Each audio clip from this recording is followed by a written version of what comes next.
This video is sponsored by World of Warships.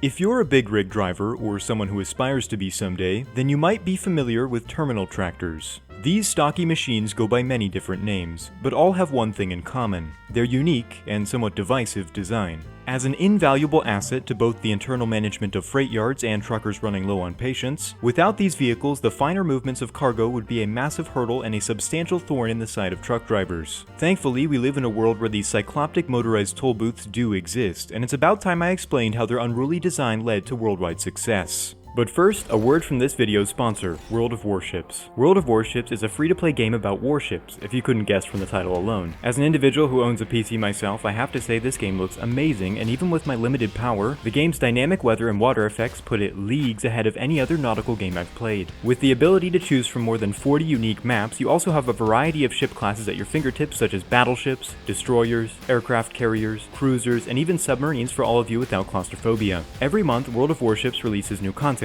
be it ships, in-game nations, cosmetics, and even whole ship classes, so there's always a reason to log back in. If you're looking for something to play with friends, or if you're like me and have limited interpersonal connections in your life, you're in luck. The game caters both to a lone wolf and a division-based friend group playstyle. World of Warships is not just a game, it's also a, quote, unique digital museum of both vessels from the First and Second World Wars, even with recreations of antiquated designs which never made it through production. World of Warships is now available on consoles as well as PC. Download World of Warships using the first link in the description below, and use promo code BRAVO to receive a free 500 doubloons, 1.5 million credits, 7 days of premium account time, and one free choice of ship when you complete 15 battles. Thanks to World of Warships for sponsoring this video.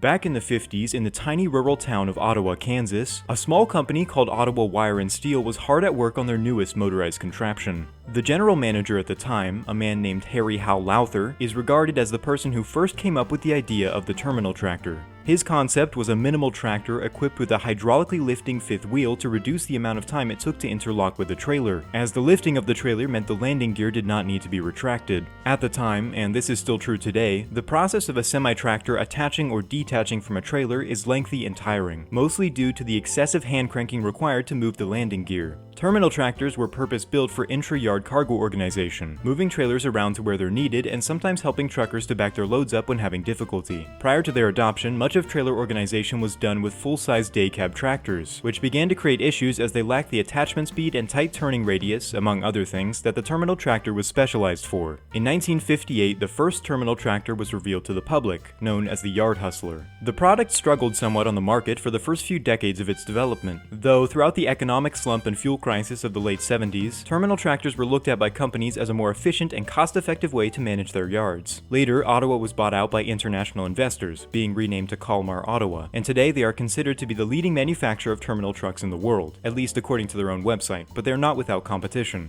The German manufacturers Terberg and Mafi, or MAFI, have a hold on the European market, with US manufacturers Autocar, Tyco, and Capacity generally making up the rest of the domestic competition. There are probably also quite a few other little manufacturers that I'm not aware of that, when paired with the previously mentioned companies, make up a diverse market of terminal tractors around the globe. As trucks which hardly leave the confines of shipping ports, warehouse yards, and airports, it isn't surprising that many top out around 35 miles an hour. The low speeds allow for terminal tractors to be highly efficient, using on average 30% less fuel than traditional semis. The automatic gearboxes on these vehicles are specifically tuned for high torque, low rev driving, which helps to reduce fuel usage significantly. Since these vehicles operate in one area for the most part, recent electrification has become a great option for companies looking to purchase newer terminal tractors. These trucks have a short, usually 3-meter or less wheelbase and a turning radius of around 6 meters. For comparison, the average full-size semi-tractor has a turning radius of around 7 to 9 meters depending on size. One of the most distinguishing factors of a terminal tractor is their odd asymmetrical design, which, in my opinion, kind of looks like a meter maid and a European cab-over had a baby that their families only consider cute because it's a little ugly. However, appearances are the last thing on the minds of terminal tractor producers, as this odd design is engineered for peak efficiency to keep production costs low, which in some circumstances can lead to uncomfortable rides, especially in US models. As these can seat only one person, visibility is great, and with the large windows that cover the front, sides, and rear of the driver, there is a 360-degree field of vision at all times. Since a significant portion of these vehicles' lifespans are spent in reverse, this unobstructed view of the trailer is essential. Another odd thing you might notice is the mirror arm located on what would be the passenger side of the vehicle, which I suppose is the best solution for mounting a mirror without the presence of of the cabin, but I have heard these tend to shake quite a bit when the vehicle's up to speed.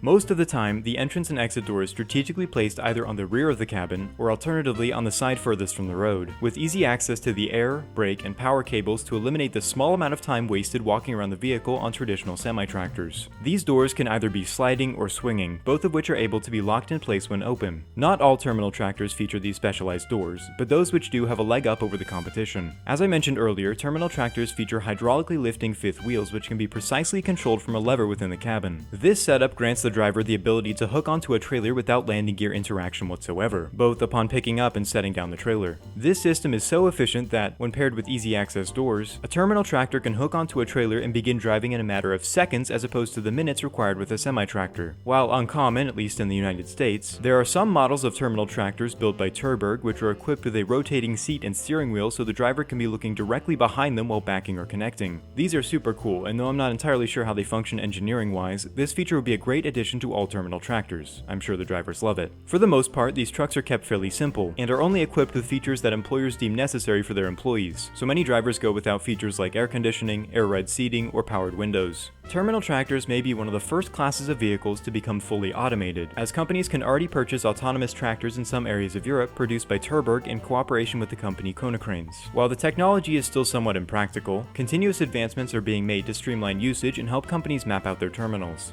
Terminal tractors, love or hate the way they look, serve a very important role in most trailer yards, shipping ports, cargo airports, and in oil and gas manufacturing. The drivers who spend their days inside these metallic solo cabs are some of the most adept trailer backers in the world and can move hundreds of trailers per day. Without these nimble trucks and their hardworking drivers, larger trucks would probably clog up cargo yards across the world. For both their sake and the sake of the supply chain, we owe a lot to those they call yard dogs.